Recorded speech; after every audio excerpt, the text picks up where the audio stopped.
ಶಿಗ್ಗಾವಿ ಉಪಚುನಾವಣೆಯಲ್ಲಿ ಭರತ್ ಬೊಮ್ಮಾಯಿ ಸ್ಪರ್ಧೆ ಮಾಡೋದಿಲ್ಲ.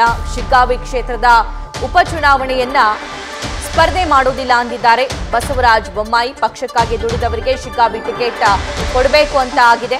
ಯಾರು ಕೂಡ ನನ್ನ ಮಗನಿಗೆ ಟಿಕೆಟ್ ಕೊಡಿ ಅಂತ ಕೇಳಿಲ್ಲ. ನನ್ನ ಮಗ ಸ್ಪರ್ಧೆ ಮಾಡೋದಿಲ್ಲ ಅಂತ ಬಸವರಾಜ ಬೊಮ್ಮಾಯಿ ಮಾತಾಡಿದ್ದಾರೆ. ಮಾಜಿ ಸಿಎಂ ಸಂಸದ ಬೊಮ್ಮಾಯಿ ಅವರು ತಮ್ಮ ಮಗನ ಸ್ಪರ್ಧೆಯ ಕುರಿತಂತೆ ಸ್ಪಷ್ಟನೆ ಕೊಟ್ಟಿದ್ದಾರೆ. ಬಸವರಾಜ ಬೊಮ್ಮಾಯಿ ಪ್ರತಿನಿಧಿಸ್ತಾ ಇದ್ದಂತಹ ಶಿಗ್ಗಾವಿ ವಿಧಾನಸಭಾ ಕ್ಷೇತ್ರ, ಅಲ್ಲಿ ಉಪಚುನಾವಣೆ ಆಗಬೇಕಾಗಿದೆ. ಹಾಲಿ ಹಾವೇರಿಯ ಸಂಸದರಾಗಿದ್ದಾರೆ ಬಸವರಾಜ ಬೊಮ್ಮಾಯಿ. ಹಾವೇರಿ ಗದಗ ಸಂಸದರಾಗಿ ಆಯ್ಕೆಯಾಗಿದ್ದಾರೆ ಈ ಸಲ ಲೋಕಸಭಾ ಎಲೆಕ್ಷನ್ ಅಲ್ಲಿ. ಸೊ ಹಾಗಾಗಿ ಅವರ ಆಯ್ಕೆಯಿಂದ ತೆರವಾಗಿರುವಂತಹ ಶಿಗ್ಗಾವಿ ಕ್ಷೇತ್ರ. ಲೀಡರ್ಸು ಮೊದಲಿಂದ ಪಕ್ಷಕ್ಕೆ ಕೆಲಸ ಮಾಡಿದ್ದಾರೆ.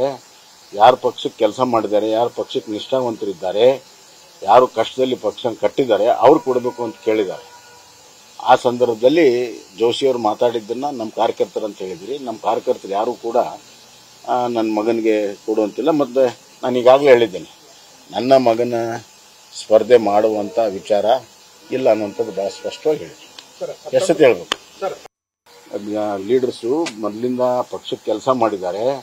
ಯಾರು ಪಕ್ಷಕ್ಕೆ ಕೆಲಸ ಮಾಡಿದ್ದಾರೆ, ಯಾರು ಪಕ್ಷಕ್ಕೆ ನಿಷ್ಠಾವಂತರಿದ್ದಾರೆ, ಯಾರು ಕಷ್ಟದಲ್ಲಿ ಪಕ್ಷ ಕಟ್ಟಿದ್ದಾರೆ ಅವ್ರು ಕೊಡಬೇಕು ಅಂತ ಕೇಳಿದ್ದಾರೆ.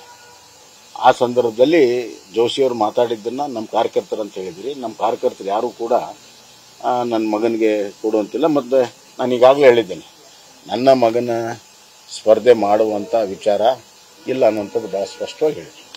ಎಷ್ಟೊತ್ತು ಹೇಳ್ಬೇಕು. ನ್ಯೂಸ್ ಫಸ್ಟ್ ನಿರ್ಭೀತಿಯಿಂದ ನಿಮ್ಮ ಪರವಾಗಿ.